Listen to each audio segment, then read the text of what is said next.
They laughed while I washed their dishes. Not a polite chuckle. Not a quick joke to lighten the room. It was a full, deep-bellied laugh, like I was the entertainment at Thanksgiving dinner. Except the joke was my life. I stood there at the sink, my hands plunged into cloudy water, scrubbing plates that weren't even mine, pretending not to hear. I had gotten good at pretending that it didn't bother me when they piled their dishes in front of me without a thank you, pretending that it didn't sting when my mother, Margot, barked orders like I was the hired help, pretending that my sister Vanessa hadn't spent the last hour making little comments about how I was still stuck and always would be, but pretending didn't stop the sharp twist in my gut when Vanessa called out across the kitchen, "She's just a servant in her own life." Her voice carried across the living room. I saw heads turn. I heard the laughter. And then, worse, I heard my mother's voice, smooth and approving. Her kid probably feels the same. For a moment, everything seemed to slow down. The dish I was scrubbing slipped slightly in my grip. My heart pounded against my ribs so loudly it drowned out the clatter of forks and the murmurs of family catching up over pumpkin pie. I felt like I was standing completely alone in that house, invisible, a ghost at my own family's table. I swallowed hard and kept scrubbing. I wouldn't give them the satisfaction. I wouldn't cry. Not here. Not in front of them. Let me tell you about the people standing in that room. My mother, Margot, has never been the nurturing type. Growing up, praise from her was rare, and affection even rarer.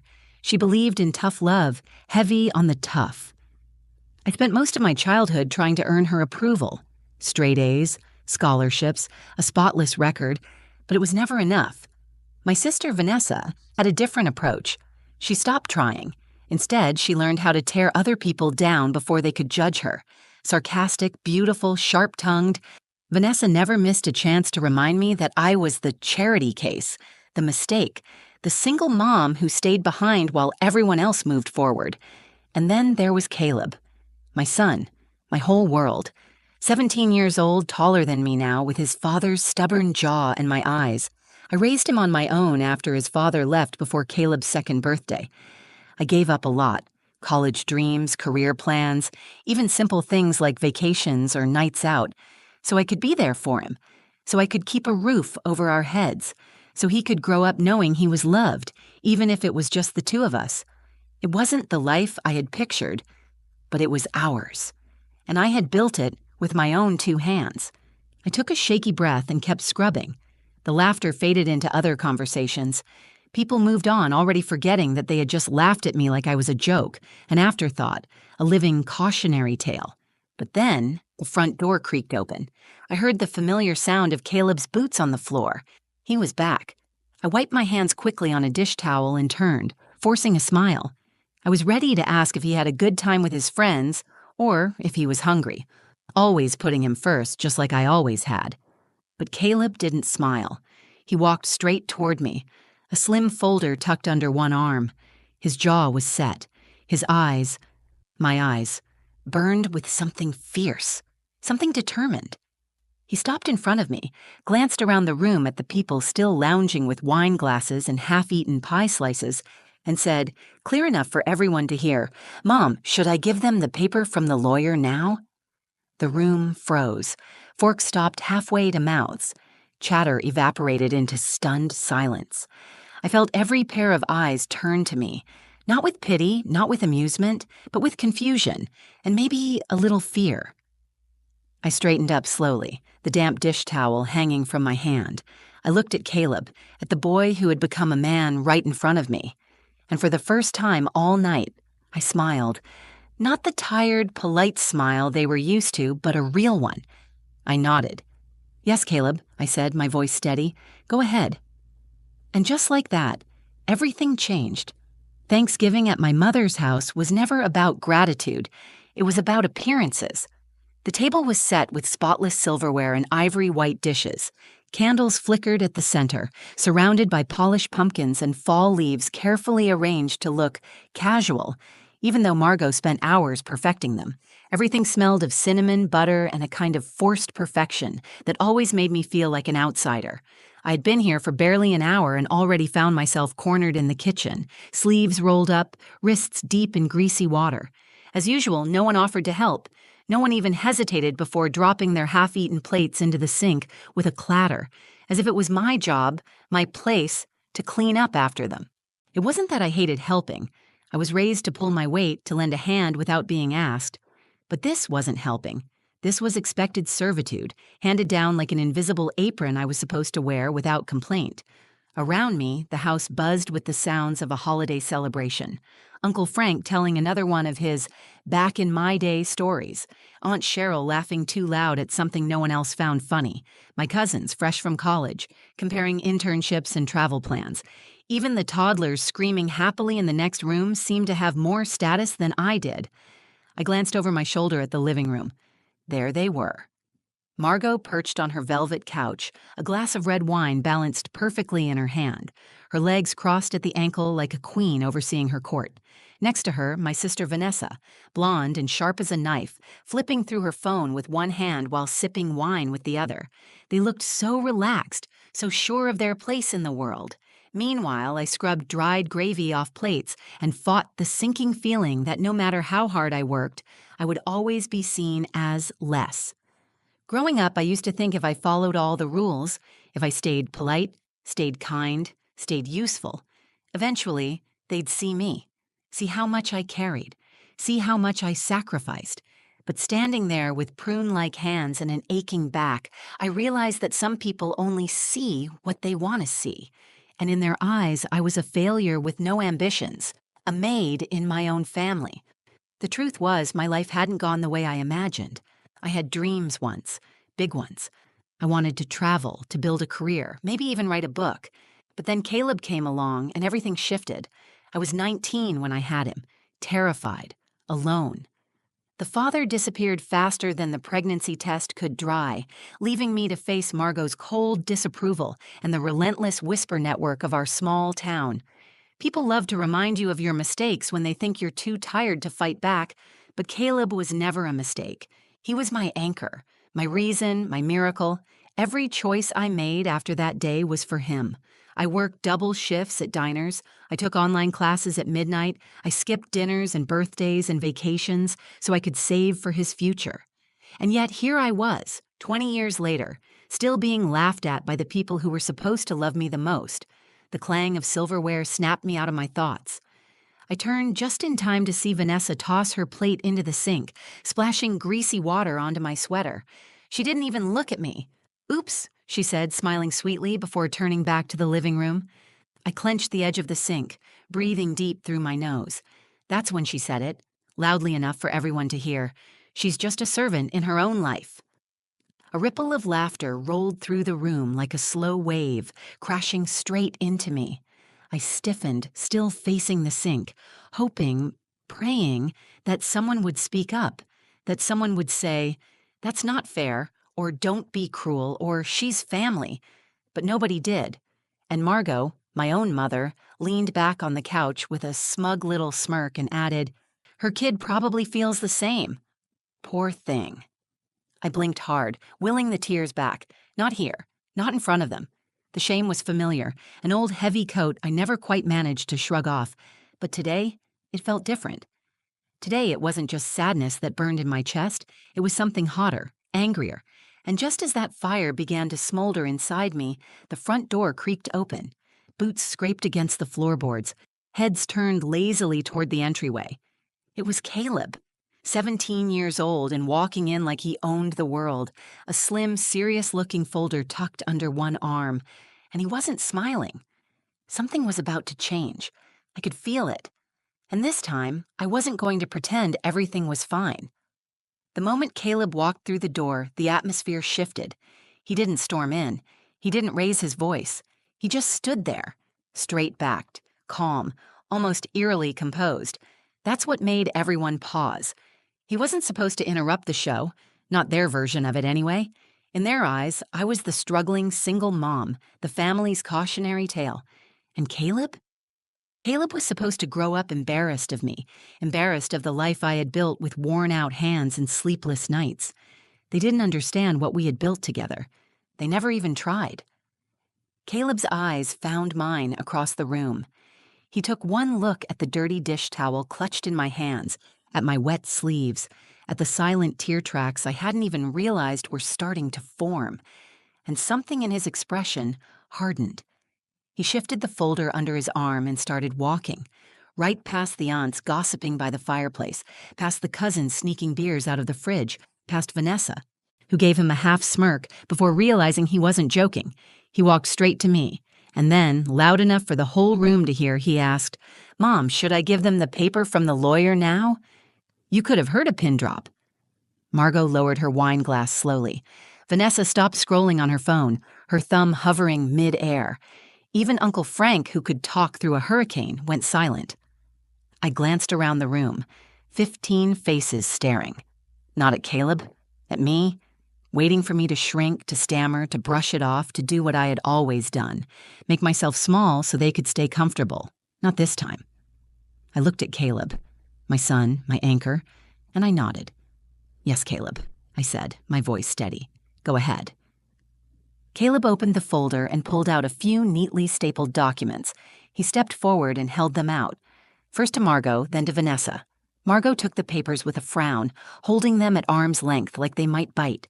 Vanessa leaned in, curiosity burning hotter than her usual boredom. They scanned the first page, their faces twisted almost in unison. Margot's eyes darted back to me, full of confusion and dawning fear. Vanessa's mouth dropped open, a soft little gasp escaping before she snapped it shut. Around us, the family shifted nervously. No one understood yet, but they could smell the smoke, and they knew a fire was about to roar through their perfect little party. "What is this?" Margot asked, her voice sharp and cracking at the edges. I wiped my hands dry on the towel, dropped it on the counter, and turned to face them fully. For once, I stood tall. I didn't apologize. I didn't explain myself away. I let the weight of the truth settle over the room like a thundercloud ready to break. "It's the paperwork from the lawyer," I said simply, "finalizing the ownership transfer." Margot's eyebrows pulled together. "What ownership transfer?" Caleb answered for me, his voice as clear and firm as I had ever heard it. "The house," he said. "This house. Grandma signed over co-ownership to Mom years ago when she had those financial problems. She just didn't tell anyone. Mom owns half now, and when Grandma's gone..." He shrugged slightly. "The rest will be hers, too." The words hung there, heavy and electric. You could almost hear the gears grinding in their heads, the realization crashing into them like a tidal wave. All this time, they had treated me like a maid in a house I partly owned. All this time, they had mocked me, sneered at me, while eating at a table that was, legally and rightfully, half mine. I felt a strange calmness wash over me, like a warm current pulling me free from years of drowning. Margot was pale now, gripping the papers so tightly her knuckles turned white. Vanessa took a shaky step back, as if distance could undo the words she just heard. From the corner of the room, Aunt Cheryl whispered something to Uncle Frank. The cousins stared wide-eyed, their plates forgotten. No one was laughing now, and for the first time in my life, I didn't feel like the help. I didn't feel like the mistake. I felt like someone who had just stopped asking for a seat at the table, because it was already mine. Caleb smiled at me, a quiet, knowing smile, the kind that said, "You don't have to fight them alone anymore." And deep down, I knew. They might have seen me as invisible before, but after today they would never forget me again. The papers sat there in Margot's lap, heavy and undeniable, like a stone dropped into a still pond, but instead of ripples, there was only stunned silence. I stood there, my hands finally dry, the towel abandoned behind me. For the first time in years, I wasn't rushing to fix something, smooth something over, apologize for simply existing. I had spent so long shrinking myself down, trying not to be a burden, that standing tall felt almost foreign. But it also felt good. No, it felt right. Margot cleared her throat sharply, the sound slicing through the silence like a blade. "Elara," she started, her voice tight. "You can't possibly think—" I didn't let her finish. I took one small step forward, not aggressive, but firm. It wasn't just a step across the living room, it was a step across years of shame and belittlement. I met her eyes directly. Something I hadn't done since I was a teenager, still desperate for her approval. I wasn't desperate anymore. I wasn't asking for anything. I was stating something. "It's not about what I think, Mom," I said calmly. "It's what's already been done. Legally. Officially." A few of the relatives exchanged uneasy glances. Someone coughed awkwardly. Vanessa crossed her arms tightly across her chest, her face pulled into a scowl. "You tricked her," Vanessa hissed suddenly, her voice rising. "You manipulated her when she was vulnerable." I raised an eyebrow, keeping my voice level. "Manipulated her?" I repeated. "Mom's the one who came to me. Remember those years when she couldn't pay the property taxes? When the bank was about to foreclose? She asked me for help, and I helped."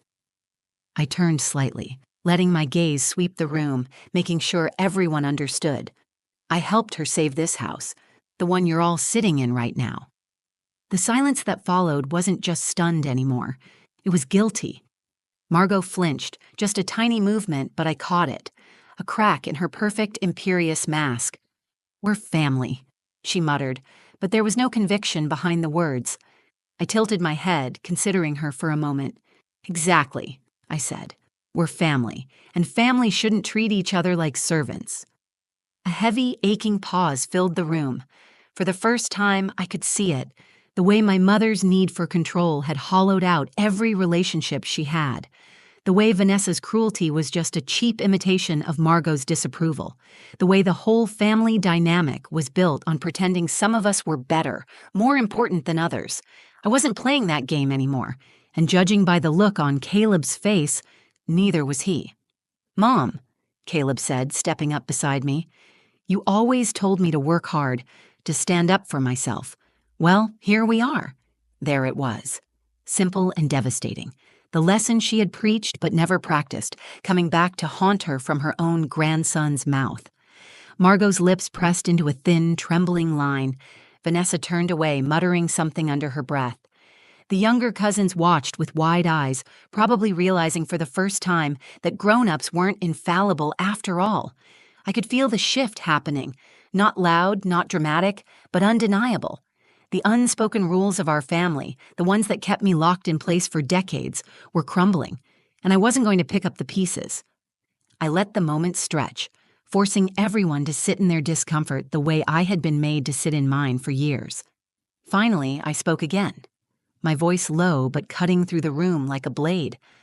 "From now on, if you want me here, if you want Caleb here, you'll treat us with respect. Like family, not servants, not mistakes, and if you can't do that—" I shrugged lightly, as if the decision didn't matter to me anymore. "We won't be back." A ripple of shocked gasps filled the room, not because it was a threat, but because they knew I meant it. I had always stayed before, always bit my tongue, always cleaned up their messes, both literal and emotional. Not anymore. This wasn't a negotiation. This was a declaration. I was done asking for space. I was taking it. Behind me, Caleb shifted closer, a silent show of solidarity. I felt his presence like a shield at my back. And for the first time in my life, I realized I wasn't alone. I never had been. I just had to finally believe it. There are moments in life that feel so sharp, so crystal clear, you know, even as they're happening, that you'll remember every detail forever. This was one of them. I stood there, Caleb by my side, watching my family fumble with the truth they had so carefully ignored for years. The truth that I wasn't the burden they thought, the truth that I wasn't powerless, the truth that I had been holding more together than they ever realized. And now, there was no denying it. Margot looked down at the papers again like she could will the words to change. Vanessa stared at me with a look I couldn't quite name, something between disbelief and fear. I almost felt sorry for them. Almost. "This must be a mistake," Margot said finally, her voice brittle, almost breaking. "There's no way—" Caleb didn't let her finish. "It's not a mistake," he said, his voice steady and cold. The documents are registered with the county. The lawyer double-checked everything before Thanksgiving, just in case you tried to fight it. You could feel the air suck right out of the room. Aunt Cheryl's eyes widened like saucers. Uncle Frank muttered something under his breath and took a big swig of his beer. Even the teenagers stopped pretending to be glued to their phones and stared at us. Margot's face twisted, a cocktail of anger, embarrassment, and something she would never admit, fear. For once, she didn't have a script ready. No quick, cutting remark, no scathing lecture. She had lost control. "You didn't tell us because you knew we'd never agree to it," Vanessa snapped, her voice rising with every word. "You tricked everyone." I tilted my head slightly, almost amused. "No," I said softly. "I just stopped asking for permission." There was a difference, a big one, and they were finally starting to understand it. I took a few slow steps forward, letting my heels click against the hardwood floor, letting the sound fill the silence they had once used to drown me out. I stopped in front of the coffee table, the centerpiece of Margot's perfectly curated living room. Gently, almost casually, I set the final page from Caleb's folder on the table, a copy of the updated title deed. In black and white, no arguments left, no loopholes to twist. My name printed clearly alongside Margot's, and the clause Caleb had made sure the lawyer included. Upon Margot's passing, full ownership transferred immediately to Alara Jensen. No contest, no delay. It was done. Set in stone. Irrevocable. I turned back to the room and took a deep breath. No trembling, no fear. "You called me a servant," I said, my voice low but carrying through every corner of the room. "You laughed at me like I was nothing. You taught your kids and grandkids to treat me like background noise, like wallpaper." I looked directly at Margot, who was staring at the floor now. "But here's the thing," I said, my words slicing clean. "The servant you mocked? She owns the house you're sitting in." Vanessa's face flushed red. Margot's shoulders sagged slightly, the fight draining out of her. The victory didn't taste like revenge. It tasted like freedom.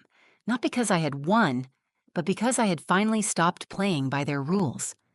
I glanced at Caleb, who nodded once at me, pride shining clear in his eyes. For everything I had given up, for every lonely night, for every moment I doubted myself, this made it worth it. Not the house, not the inheritance, but the fact that Caleb saw me, respected me, loved me. And he wasn't afraid to stand beside me and say it out loud, no matter who was listening. The room stayed frozen for a few long, heavy seconds. No one moved. No one spoke. Finally, Margot stood up slowly, smoothing her skirt with trembling hands. "We should eat," she said, her voice hollow, brittle. "The food's getting cold." Like nothing had happened, like the foundation of her little empire hadn't just cracked open. But it didn't matter, because something had shifted, permanently. I wasn't the same woman who had walked into that house an hour ago. I wasn't the maid or the mistake or the charity case. I was Alara Jensen, homeowner, mother, warrior. And for the first time in my life, I didn't feel small. I felt invincible. After the confrontation, the rest of Thanksgiving passed in a strange, uneasy quiet. No one made any more jokes. No one ordered me back into the kitchen. In fact, for the first time I could remember, no one asked me to do anything at all. It was almost funny in a bitter way. All these years I had bent over backward for this family. And it took one sheet of paper, one undeniable truth, to make them finally treat me like I mattered. The food sat cooling on the sideboard. People picked half-heartedly at their plates, conversations stilted and full of forced smiles. The festive spirit was gone, drained away like dirty water slipping down a sink. I didn't rush to fill the silence. I didn't apologize. I sat down at the table across from Caleb and quietly ate my meal. And for the first time in my life, I felt no shame, no guilt, just peace. In the days that followed, the ripples continued to spread. Some family members, like Aunt Cheryl and Uncle Frank, reached out with awkward, fumbling apologies. Messages that sounded more like obligations than real remorse. "We didn't know, Alara. If we had known, we would have treated you differently." As if ownership of property should have been the prerequisite for respect. I didn't answer all of them. Some bridges aren't worth rebuilding. Vanessa stayed silent for a while. No texts, no calls. When she finally did message me, it was short and sour. Congrats. Hope you're happy. I didn't respond. Not because I was angry. Not anymore. But because I was done explaining my worth to people determined not to see it. And Margot? Well, Margot did what she always did. Pretended everything was fine. When I dropped by to handle some joint paperwork a week later, she talked about the weather, the price of turkey, the neighbor's dog, anything except the elephant still standing between us. But the way she looked at me had changed. There was a flicker of something new in her eyes when she spoke to me now. Not love, maybe not even true respect, but recognition. She couldn't ignore me anymore. She couldn't rewrite my story to fit her comfort. I had stepped out of the role she assigned me, and no amount of denial could shove me back inside it. The real change, though, wasn't in them. It was in me. For so long, I thought I needed their approval. I thought if I worked hard enough, stayed kind enough, carried enough of their burdens, someday they would turn around and say, "We see you. We're proud." But that moment never came, and now, standing on the other side of it all, I realized I didn't need it. I had my own pride, my own peace, and most importantly, I had Caleb, my beautiful, stubborn, brilliant son who saw my worth clearer than anyone else ever had. That night, after the tension of Thanksgiving had finally bled out into silence and we were back home, Caleb knocked on my bedroom door.